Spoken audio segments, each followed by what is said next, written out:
আলাইকুম সবাইকে। আজকে অনলাইন ক্লাসে আমি স্বাগতম জানাচ্ছি। আমি Zahid Islam, BBA honours accounting, assistant teacher, Majerhat high school. প্রিয় শিক্ষার্থীরা, আমরা আজকে ক্লাস করব হিসাব বিজ্ঞান নবম দশম শ্রেণীর অধ্যায় 10-এ 8 নং সৃজনশীল প্রশ্নের সমাধান নিয়ে। ওকে, আমরা এর আগে 1 থেকে 7 পর্যন্ত সবগুলো অঙ্ক আমরা করেছিলাম। আজকে আমরা 8 নাম্বার সৃজনশীল প্রশ্নটা সমাধান করব। আশা করি তোমাদের এই বুঝতে অসুবিধা হবে না। আমি চেষ্টা করব সবকিছু যাতে ভালো করে গুছিয়ে বোঝার জন্য এবং প্রত্যেক পয়েন্ট ক্লিয়ার করার জন্য। ওকে,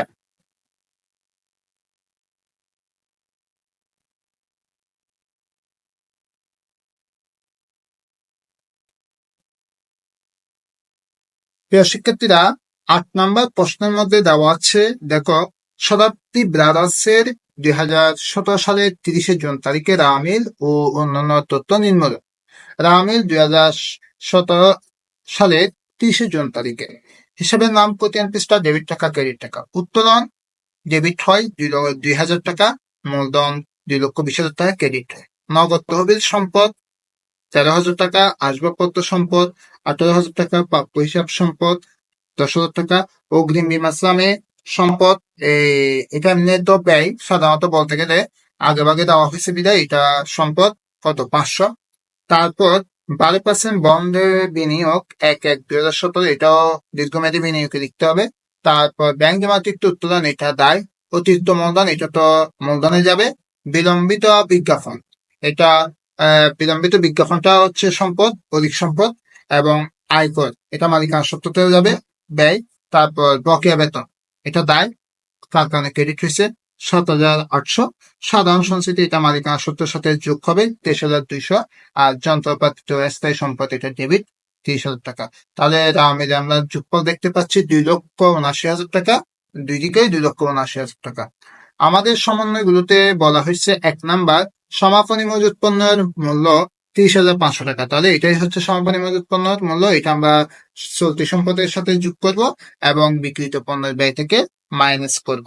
ব্যবসা হতে মালিকের ব্যক্তিগত জীবন বীমা প্রিমিয়াম বাবদ 5,000 টাকা প্রদান করা হয়েছে, যা হিসাবভুক্ত হয়নি। তাহলে এটা মূলধন থেকে আমাদের কি করতে হবে, মাইনাস করতে হবে জীবন বীমা দিয়ে।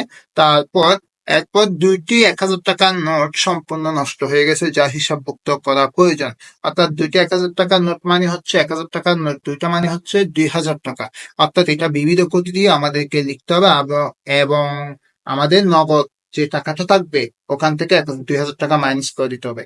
আর বিনিয়োগের সুদ অনাদায়ী রয়েছে, মানে বিনিয়োগের সুদ এটা অনাদায়ী, মানে এটা সম্পদ এবং আয়, এটা আমাদেরকে আয়ের মধ্যেও লিখতে হবে এবং সম্পদের মধ্যেও লিখে দিতে হবে চলতি সম্পদের মধ্যে।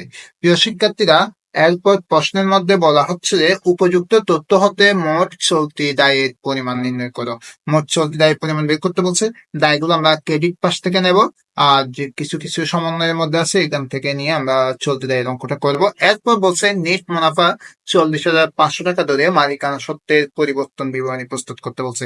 অর্থাৎ নেট মুনাফা মানে অর্থাৎ বিষয়টা বিবরণীর অঙ্কটা ওরা করে উত্তরটা আমাদেরকে বলে দিচ্ছে 40,500, এটাকে ধরে আমরা মালিকানা সত্ত্ব অঙ্কটা করবো। ওকে, এর পরবর্তী আমরা দেখতে পাচ্ছি হিসাবকালের শেষ তারিখে আর্থিক অবস্থা বিবরণীতে মোট সম্পদের পরিমাণ নির্ণয় করা। অর্থাৎ শুধুমাত্র আর্থিক অবস্থা বিবরণীর মোট সম্পদের পরিমাণ, সম্পদ হচ্ছে 4 প্রকার, 4 প্রকারের সম্পদগুলো আমরা ক্যালকুলেশন করে বের করে যোগ করে দিলে আমাদের মোট সম্পদের পরিমাণ হয়ে যাবে। প্রিয় শিক্ষার্থী, আমরা তাহলে এখন আমাদের আনসার দিকে যাই।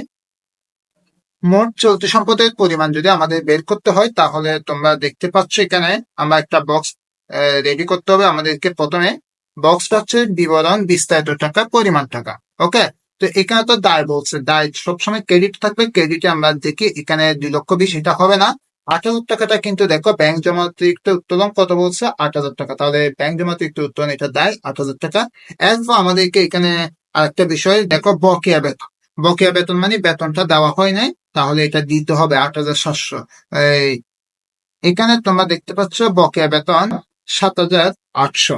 তো এটাও দায়, এটাও আমাদের দায়ের সাথে যোগ করতে হবে। এর মানে ব্যাংক জমা অতিরিক্ত উত্তোলন 8,000, বকেয়া বেতন হচ্ছে 7,800, যোগ করলে 15,800 টাকা। এটাই হচ্ছে মোট চলতি দায়ের পরিমাণ। এরপর অঙ্কতে আমরা একটু দেখি। এরপরের অঙ্কটা হচ্ছে মালিকানা সত্ত্ব পরিবর্তন বিবরণী তৈরি করতে বলছে।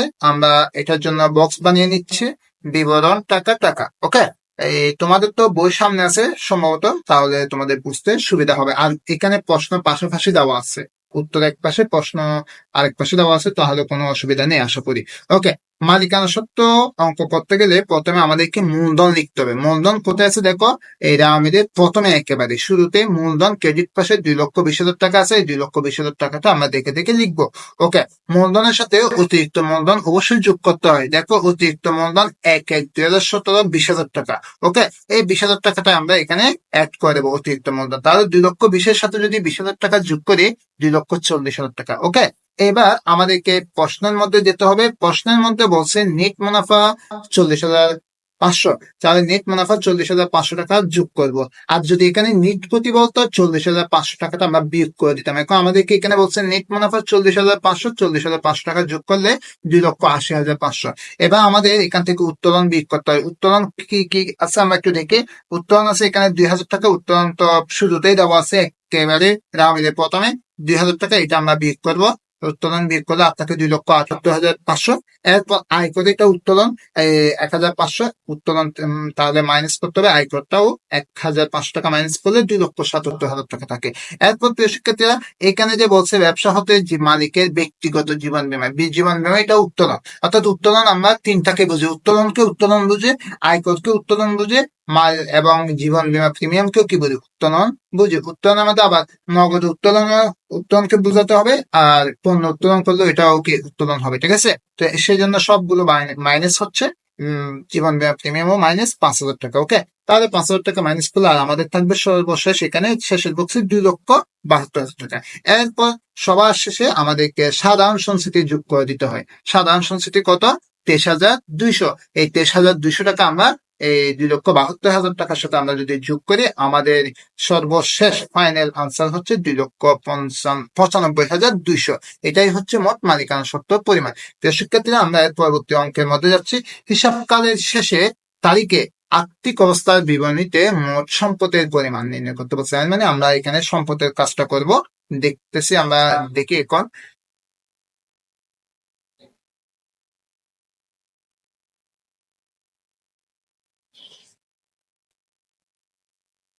ওকে, প্রিয় শিক্ষার্থী, আমরা এই লিখব শতাব্দী ব্রাদার্সের আর্থিক অবস্থার বিবরণী 2017 সালের 23শে জুন তারিখে সমাপ্ত বছরের জন্য। এরপর বিবরণ টাকা টাকা আমরা লিখবো।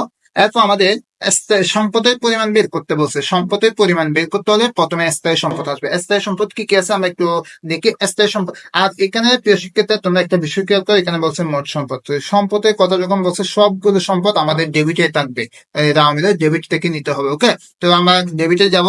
সম্পদ কি কি দেখতে পাচ্ছি, যেমন আসবাবপত্র দেখতে পাচ্ছি 18,000 টাকা, আমরা আসবাবপত্র দিয়ে 18,000 টাকা লিখে ফেলবো। তারপর সর্বশেষ রামিলের নিচে দেখতে পাচ্ছি 30,000 টাকার যন্ত্রপাতি। যন্ত্রপাতি এটাও স্থায়ী সম্পদ, এই স্থায়ী সম্পদ 30,000 টাকা। তাহলে 18 এবং 30,000 টাকা যোগ করলে 48,000 টাকা, এটাই হচ্ছে স্থায়ী সম্পদ। এবার আমাদের বের করতে হবে দীর্ঘমেয়াদী বিনিয়োগ। দীর্ঘমেয়াদী বিনিয়োগ আমরা দেখতে পাচ্ছি 12% বন্ডে বিনিয়োগ, কত, 2 লক্ষ টাকা। এটা সরাসরি লিখে দেবো, এটার সাথে কোনো ভেজাল নেই। ওকে, এই 2 লক্ষ টাকা শেষের বক্সে চলে যাবে। এবার চলে যাবে চলতি সম্পদ, মানে 3 নাম্বার অপশন হচ্ছে চলতি সম্পদ। চলতি সম্পদ মানে নগদ তহবিল আছে কত আমাদের, অর্থাৎ নগদ তহবিল মানে নগদ টাকা আছে 13,000 টাকা। ওকে, তার থেকে আমি দেখো এখানে ব্যবসা থেকে মালিকের ব্যক্তিগত জীবন বীমা প্রিমিয়াম 5,000 টাকা প্রদান করা হয়েছে, মানে 5,000 টাকা নগদ তহবিল থেকে মাইনাস করতে হবে। সেজন্য জীবন বীমা প্রিমিয়াম কত, 5,000 টাকা মাইনাস করে দিয়েছে। তাহলে 13 থেকে 5,000 গেলে আর থাকবে 8,000 টাকা। এখানে আরেকটা বিষয় 3 নাম্বার সমন্বয়ে দেখো, দুইটি 1,000 টাকার নোট সম্পূর্ণ নষ্ট হয়ে গেছে, যা হিসাবভুক্ত করা প্রয়োজন।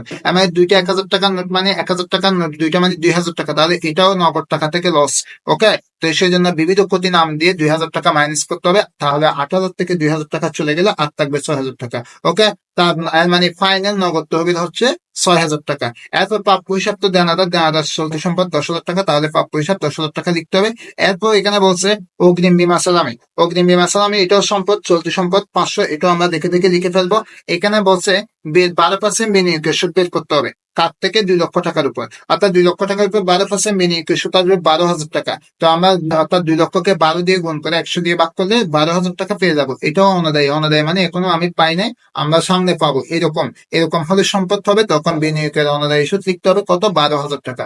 এরপর আমাদেরকে বলছে সর্বশেষ আমরা যেটা লিখি, সমাপনী মজুত পণ্য 30,500। সমাপনী মজুত পণ্য চলতি সম্পদ, সবসময় মাথায় রাখতে হবে।